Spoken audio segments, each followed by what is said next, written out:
Hi everybody, I'm Matt Geary, and this is my review of Destiny.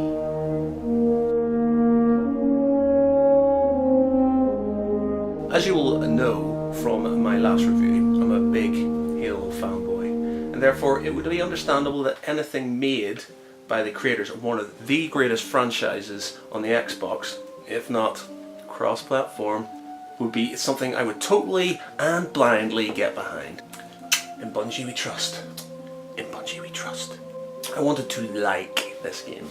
I wanted it to be, with a bit of trepidation, to rival its forebearer. But as much as I did like it, I came away slightly underwhelmed, and I couldn't really put my finger on what that reason was. My first impression, as I watched the camera pan over an old Russian landscape replete with rusted cars and slightly strange but familiar aliens, I thought, these graphics are a bit weak. This is meant to be next generation, right?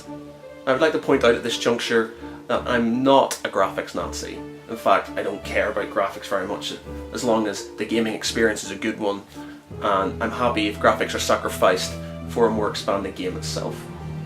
But the issue is, I don't know if I got that. Don't get me wrong, they weren't bad per se. The background graphics especially, from time to time, were exquisite. And I really liked when the camera sort of panned around and you focused on one person, and then sort of kind of in the background you had quite a shallow depth of field, so you had this sort of bokeh effect. That's a photography saying right there, ladies and gentlemen. But I found it slightly unpolished, and this is especially true of the cutscenes, which I will talk about later on. As the gameplay itself is concerned, I had mixed emotions about the whole thing, and I was torn about the experience in general. As sci-fi FPSs go, there isn't a huge change from similar titles, and if you've played Halo then you will be very familiar with the setup. Now, Destiny is very reliant, if not solely reliant, on horde fighting, which is a challenging way to play, and it gets very intense at times, which I love. But every time a ghost goes near a console, you kind of know what's going to happen, and it sort of takes away from the gameplay slightly. Stay away from the console. Stay away from the console. Don't do it. God damn it! Ah! The only difference between Destiny and similar FPSs is the fact that it's not wholly an FPS. It's kind of like Borderlands in that it's an FPS meets RPG, or in this case, an FPS meets an MMORPG, or an MMORPG light, because the servers aren't as big as what you get on a PC, and you can't get as many people on it. In fact, you can't play this game unless you have an internet connection, which is slightly frustrating, and especially with the server errors that have been happening, you get kicked out of the game quite easily, and that is annoying. Enemies have a level on their weapons, armor corresponds with that level, and they have power bars, so when you shoot at them you can see their health. Unlike RPGs, you get damage count, so obviously numbers fly off their head, and if you hit them in the head you get like a yellow number, because obviously that's a critical hit. They're also elite units, and they're represented by sort of a yellow power bar above them, and that means that they're all of that level, but they've got better armor and they've got better guns, and therefore are nails to kill, especially if you're on a lower level. So it adds a bit of challenge to the game. To expand on the RPG theme, or the RPG/MMO theme, you yourself level up and gain more abilities as time goes on. Health, damage, standard things for these sort of games. You can also acquire different gear, from sort of normal weapons that don't really do very much for you, to sort of epic loot where you can add bits and pieces to increase the amount of ammo you can carry, or the strength you have, or make your reload speeds faster, or something along those lines. Where I do think Destiny sort of stands out from the other MMORPGs is the fact that you can switch between subclasses and the benefits without having to sort of pay for it, like in WoW, where you have to go and see one of your class leaders, and he will ask for a certain amount of gold, and then you can respec you a tank or something along these lines. In Destiny, if you're like me and you're a Titan, you can go from obviously where you start off as a damage dealing Titan and then move on to the tanking Titan. As long as you've got you've leveled up all the abilities and you've got to that level, you can move across unhindered and without having to pay any money for it. Other nice touch is the fact that There's no fights over loot. You know, I'm not sure for anybody who's played MMORPGs like me online quite a lot. You know, there's always that annoyance that you'll do a 2-hour long dungeon or a raid, you'll get to the end and there'll be one bit of loot that you want, and then either somebody ninjas it or somebody rolls for it and gets it anyway. In this case, everybody gets the drops. So if something drops off a dead enemy, everybody gets it, and there is no sort of concern with fighting over who gets that nice bit of booty at the end of the fight. This is also the same with ammo. So in other games, obviously, ammo is very limited. In this, it is limited, but at least when you do kill enemies that drop ammo, you can still get it. Coupled with this, you also get a speeder from the very start, and all you have to do is press your sort of menu button on your Xbox controller and press X, and you jump on the speeder and you're off. There you go. Now, you can get slight variations on the speeder as time goes on, but from what I can see, there isn't any real difference in them. You can get one with a sort of stabilizers like I have, but there's no weapons or anything as of yet. Obviously there will be expansions later on, but throughout the game there isn't really a lot of vehicles, which Bungie is kind of known for. Where Destiny falls down is its adherence to the age-old MMO RPG grindfest formula.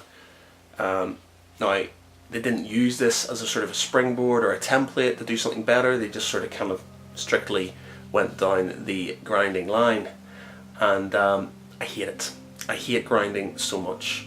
I spent so much time on World of Warcraft, on Star Wars The Old Republic, on Lord of the Rings Online, on Conan, grinding for mats, grinding for armor, always grinding. And because there are only limited amount of areas in Destiny, this makes the grind all the more boring.